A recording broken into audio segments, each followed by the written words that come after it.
Bismillah. Assalamualaikum warahmatullahi wabarakatuh. Alhamdulillah hamdan katsiran thayyiban mubarakan fi kama yuhibbu rabbuna wa yarda. Wa asyhadu an la ilaha illallah wahdahu la syarikalah wa asyhadu anna Muhammadan abduhu wa rasuluh. Allahumma shalli wa sallim wa barik ala nabiyyina Muhammad wa ala alihi wa ashabihi wa man tabi'ahum bi ihsanin ila yaumiddin. Qala Allah Ta'ala fi kitabihil karim, ya ayyuhalladzina amanu taqullaha haqqa tuqatih wa la tamutunna illa wa antum muslimun, amma ba'd. Saudara-saudariku, sahabat-sahabatku semuanya, kaum muslimin yang dimuliakan Allah Subhanahu wa taala. Insyaallah pada kesempatan yang mulia ini kita akan bacakan lagi materi dari kitab Muqarrar Tauhid karya Syekh Dr. Abdul Aziz Ibn Muhammad Abdul Latif. Mudah-mudahan Allah Subhanahu wa taala memberikan pahala dan ganjaran yang besar kepada beliau atas karyanya ini, dan kita semua mengambil manfaat dan faedah dari kitab ini. Ini bakal berharga insyaallah untuk akidah kita, karena yang dibahas di kitab ini materinya adalah perkara tauhid. Bagaimana kita supaya betul-betul memiliki akidah yang kuat, yang kokoh, yang kita hidup di atasnya, dan juga kita berharap mudah-mudahan nanti wafat juga di atas akidah tersebut, yaitu akidah tauhid, mengesahkan Allah Subhanahu wa taala. Berikutnya, qala al-mu'allif rahimahullah, beliau menyebutkan satu judul, ma yunafi at-tauhid wa yudaduhu. Jadi apa-apa yang menafikan tauhid dan yang menentangnya atau yang berlawanan dengannya. Awalu ma faradallahu 'alan nas al-iman billahi wal kufr bit taghut. Jadi pertama kali yang diwajibkan oleh Allah Subhanahu wa taala atas umat manusia adalah beriman kepada Allah Subhanahu wa taala, yaitu mentauhidkan Allah Subhanahu wa taala, dan kufur, kafir, mengingkari taghut, yaitu segala sesuatu yang disembah selain Allah Subhanahu wa taala. Allah Subhanahu wa taala berfirman dalam surat An-Nahl ayat 36, "Wa laqad ba'atsna fi kulli ummatin rasulan an i'budullaha wajtanibut taghut." Dan sungguh kami telah mengutus pada setiap umat itu seorang rasul agar menyerukan, sembahlah Allah Subhanahu wa taala, beribadalah hanya kepada Allah Subhanahu wa taala, dan jauhilah taghut, yaitu segala sesuatu yang disembah selain Allah Subhanahu wa taala. Makna at-taghut, makna taghut yaitu kullu ma ubida min dunillahi wa huwa radin. Segala sesuatu yang disembah, yang diibadahi selain Allah dalam keadaan ridho, itu adalah taghut. Sifatul kufri bit taghut, kemudian cara kita kafir mengingkari taghut adalah anta takida butlana ibadati ghairillahi ta'ala wa tatrukaha wa tubghidaha wa tukaffiru ahlaha wa tu'adihim.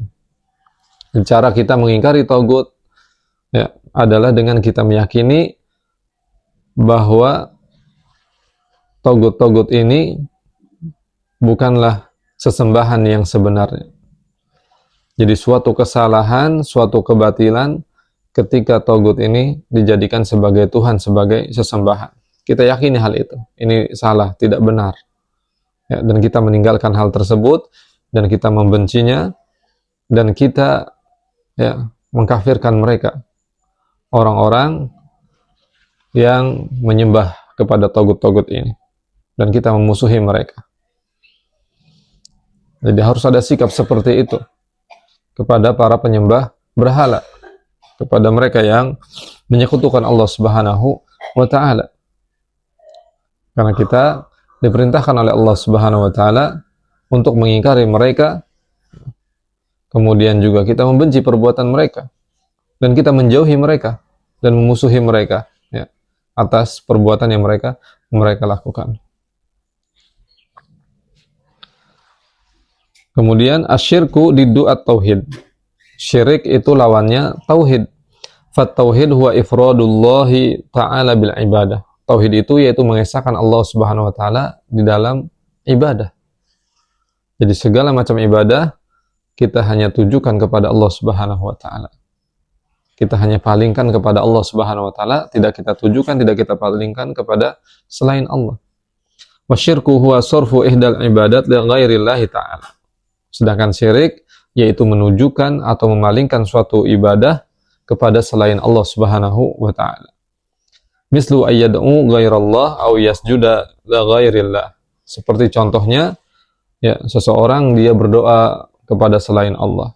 Dia meminta-minta, memohon-mohon kepada selain Allah. Atau contoh lainnya, dia bersujud kepada selain Allah Subhanahu wa taala. Nah, ini adalah bentuk kesyirikan. Waliyadzubillah. Asyirku akbaru adz-dzunub wa a'dhamuha. Kesyirikan merupakan dosa yang paling besar dan dosa yang paling berat. Liqaulihi ta'ala, sebagaimana firman Allah Subhanahu wa taala dalam surat An-Nisa ayat 116, "Innallaha la yaghfiru ay yushraka bihi wa yaghfiru ma duna dzalika liman yasha." Sesungguhnya Allah Subhanahu wa taala tidak mengampuni dosa syirik, tetapi Allah mengampuni dosa selain syirik bagi siapa yang Allah Subhanahu wa taala kehendaki. Wasyirku yubtilu jami'at ta'at, dan kesyirikan itu membatalkan atau menghapus seluruh amal ketaatan. Wa yujibu al-khuluda fin nari wa adama dukhuli al-jannah. Dan syirik bisa menjerumuskan seseorang ke dalam siksa neraka. Dia disiksa di dalamnya selama-lamanya. Jadi kekal dia disiksa di dalam neraka, wa'iyadzubillah, dan dia tidak akan mendapatkan kenikmatan surga, tidak bisa masuk surga. Ini bahayanya dosa syirik. Kama qala ta'ala, sebagaimana Allah Subhanahu wa taala berfirman, "Walau asyraku lahabita anhum ma kanu ya'malun." Dalam surat Al-An'am ayat 88. Kalau mereka berbuat syirik, maka terhapus semua yang telah mereka kerjakan, yang telah mereka amalkan. Allahu Akbar. Inilah konsekuensi daripada perbuatan dosa yang besar ini, yaitu kesyirikan. Jadi seseorang ketika berbuat syirik, maka semua amal ketaatannya, amal soleh, amal ibadahnya yang pernah dia lakukan, semuanya terhapus oleh sebab perbuatan syiriknya ini. Makanya syirik ini adalah dosa yang besar dan dosa yang paling berat. Dan juga Allah SWT berfirman dalam surat Al-Maidah ayat 72, "Innahu may yusyrik billah faqad harramallahu alaihi al-jannah wa ma'wahu an-nar." Sesungguhnya orang yang berbuat syirik kepada Allah, menyekutukan Allah Subhanahu wa taala, maka sungguh Allah haramkan baginya surga. Tidak akan mendapatkan surga dia, dan tempatnya adalah nanti di neraka. Waliyadzubillah. Kemudian berikutnya, sahabat-sahabatku, saudara-saudariku kaum muslimin yang dimuliakan Allah Subhanahu wa taala, al-kufru yunafi at-tauhid. Dan kekafiran itu menafikan tauhid. Fal kufru aqwalun wa a'malun tukhriju fa'ilaha anit tauhid wal iman. Dan kekafiran itu, ya, berupa ucapan atau perbuatan yang bisa mengeluarkan seseorang dari tauhid dan iman. Makanya kita hati-hati di dalam berucap dan di dalam berbuat, bertindak, ya, melakukan sesuatu. Jangan sampai ucapan kita, perbuatan kita itu adalah perbuatan kekafiran, waliyadzubillah, yang bisa mengeluarkan kita dari tauhid dan dari iman, dari agama Islam.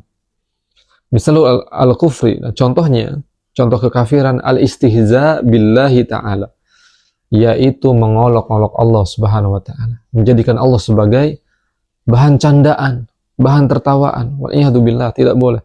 Au ayatil Quran, atau bercanda, mengolok-olok ayat-ayat Al-Quran, menjadikan ayat-ayat Al-Quran sebagai candaan, ini tidak boleh. Au ar-Rasul sallallahu alaihi wasallam, atau menjadikan Rasul Nabi kita Muhammad sallallahu alaihi wasallam sebagai olok-olokan, sebagai candaan, sebagai bahan tertawaan, bahan komedi dan lain sebagainya. Waliyadzubillah, ini tidak boleh. Karena hal ini menjerumuskan seseorang pada kekafiran, baik dia sadar atau tidak sadar. Waliyadzubillah. Allah SWT berfirman di dalam surat At-Taubah ayat 65 dan ayat 66, "Qul abillahi wa ayatihi wa rasulihi kuntum tastahzi'un." Katakanlah, wahai Muhammad, kepada mereka yang menjadikan Allah, ayat-ayat Al-Quran dan Rasul sebagai bahan olok-olokan, bahan candaan, bahan tertawaan, bahan komedi. Katakanlah kepada mereka, apakah dengan Allah, Apakah dengan ayat-ayat Al-Quran? Apakah dengan Rasul Sallallahu Alaihi Wasallam? Kalian jadikan semua itu sebagai bahan candaan, sebagai bahan olok-olokan. Kemudian kata Allah apa? La ta'tadhiru qad kafartum ba'da imanikum. Jangan kalian meminta maaf. Sungguh kalian telah kafir ya, setelah kalian beriman. Allahu Akbar. Maka ini menjadi perhatian penting bagi kita semua agar berhati-hati kita di dalam bercanda, ya, di dalam berkomedi dan lain sebagainya. Jangan sampai kemudian kita membawa-bawa Allah Subhanahu wa taala, ayat-ayat Al-Qur'an, kemudian Rasul sallallahu alaihi wasallam sebagai bahan candaan, bahan tawaan, bahan olok-olokan, bahan komedi. Waliyadzubillah. La ta'tadiru kata Allah. Jangan kalian meminta maaf. Qad kafartum ba'da imanikum. Sungguh kalian telah jatuh pada kekafiran setelah kalian beriman. Jadi jangan kita menganggap remeh, ya, jangan kita menyepelekan sesuatu yang ini adalah bahaya di dalam agama kita yang bisa menyeret dan menjerumuskan kita pada kekafiran. Waliyadzubillah. Jadi hati-hati dan jaga diri. Jaga batasan-batasan ya di dalam agama kita. Hormati dan hargai batasan-batasan yang ada di dalam agama kita. Karena segala sesuatu itu pasti ada batasan dan aturannya. Kalau seseorang menyerepet pada batasan-batasan, maka dia pasti akan menerjangnya nanti. Waliyadzubillah. Kemudian yang berikutnya adalah an-nifaq yunafi at-tauhid. Dan perkara lainnya yang bisa menafikan tauhid adalah kemunafikan. Waliyadzubillah. Fan-nifaqu ayudhiru lin-nas at-tauhid wal iman wa yubtinu fi qalbihi asy-syirk wal kufr. Jadi kemunafikan itu adalah menampakkan di hadapan manusia tauhid dan iman. Jadi seolah-olah dia itu ahli tauhid dan ahli iman. Jadi di hadapan manusia dia menampakkan diri layaknya seorang ahli tauhid dan seorang yang beriman. Tetapi wa yubtinu fi qalbi, tetapi dia menyembunyikan, ya, merahasiakan di hatinya itu kesyirikan dan kekafiran. Waliyadzubillah. Wa misalu an-nifaq, dan contoh kemunafikan, ayudhiru bilisanihi al-iman billah wa yubtinul kufra biqalbihi. Yaitu contohnya ada orang, dia lisannya begitu manis mengucapkan keimanan, aku beriman kepada Allah Subhanahu wa taala. Ya, mengajak kepada perjuangan agama Allah dan seterusnya. Seolah-olah dia ini betul-betul ahli tauhid, ahlu iman, ahlu Islam yang memperjuangkan agama Allah dengan lisannya, tetapi ternyata di hatinya ada kekafiran, ada kebencian dan ada permusuhan. Waliyadzubillah. Allah Subhanahu wa taala berfirman dalam surat Al-Baqarah ayat 8 menyebutkan tentang keadaan orang munafik. Wa minan nas may yaqulu amanna billah wal yaumil akhir wa ma hum bimu'minin. Kata Allah Subhanahu wa taala, di antara manusia ada yang mengaku-ngaku dengan lisannya, mereka mengatakan aku beriman kepada Allah, aku beriman kepada hari akhir, tapi kata Allah apa? Wa ma hum bimu'minin, sedangkan sebetulnya mereka itu tidak beriman. Padahal sejatinya mereka tidak beriman. Ayyaquluna bi alsinatihim amanna billah. Mereka hanya mengatakan keimanan kepada Allah Subhanahu wa taala sebatas lisannya saja. Wa ma hum bimu'minina haqiqatan fi qulubihim. Tetapi tidak ada hakikat keimanan itu di dalam hati mereka. Waliyadzubillah. Maka inilah sahabat-sahabatku, saudara-saudariku kaum muslimin yang dimuliakan Allah Subhanahu wa taala, setiap kita hendaknya hati-hati ya terhadap perkara-perkara yang mana itu bisa menafikan tauhid, menafikan iman dari diri kita. Dan kita berhati-hati terhadap segala sesuatu yang itu menjadi musuh atau sesuatu yang bertentangan dengan tauhid dan iman. Maka kita berdoa kepada Allah Subhanahu wa taala agar kita diberikan keistiqomahan oleh Allah Subhanahu wa taala dan juga kita diberikan kejelian di dalam masalah-masalah yang bisa menjerumuskan kita pada kekafiran dan kemunafikan. Waliyadzubillah. Demikian, mudah-mudahan apa yang disampaikan ini bermanfaat bagi kita semuanya dan terus kita belajar mengkaji agama Allah Subhanahu wa taala, apalagi di zaman yang penuh fitnah ini, di zaman segala sesuatunya bisa kita akses dengan mudah maka tentu kita butuh pijakan yang sangat kuat supaya kita istiqomah di atas agama Allah Subhanahu wa taala. Demikian barakallahu fikum jami'an, subhanakallah bihamdika asyhadu an la ilaha illa anta astaghfiruka wa atubu ilaik. Wassallallahu ala nabiyyina Muhammad walhamdulillah wassalamu alaikum warahmatullahi wabarakatuh.